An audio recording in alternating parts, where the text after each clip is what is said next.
নমস্কার বন্ধুরা, আজকে একটা ভিন্ন স্বাদের পরোটা রেসিপি নিয়ে চলে এসেছি। সজনে ডাঁটার পরোটা। সজনে ডাঁটাগুলোকে ভালো করে জলে সিদ্ধ করে ঠান্ডা করে নেব। এবার ডাঁটার ভিতরে সত্ত্বটা বের করে নিলাম। এটাকে আবার পেস্ট করে নেব, লঙ্কা দিয়ে ভালো করে এটাকে পেস্ট করে নেব। সঙ্গে পরিমাণ মতো নুন মিষ্টি দিয়ে এটাকে ভালো করে পেস্ট করে নেব। এবার পেস্টটাকে ছেঁকে নেব।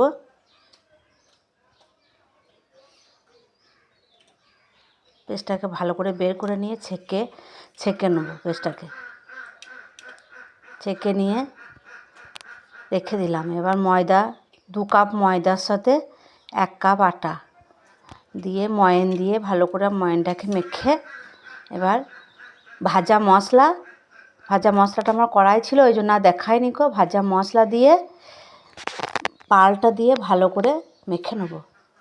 তারপর 10 মিনিট রেস্টে রেখে দেবো। চলুন 10 মিনিট পর ফিরে আসছি। এবার লেচিগুলো কেটে নেব।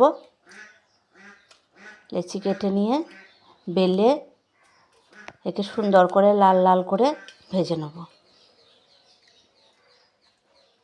ফ্রাই প্যানটা গরম হয়েছে, দিয়ে দিলাম। এবার লাল লাল করে ভেজে নেব। ভেজে নিয়ে একটা ঝাল ঝাল আলু ভাজার সঙ্গে সার্ভ করলাম।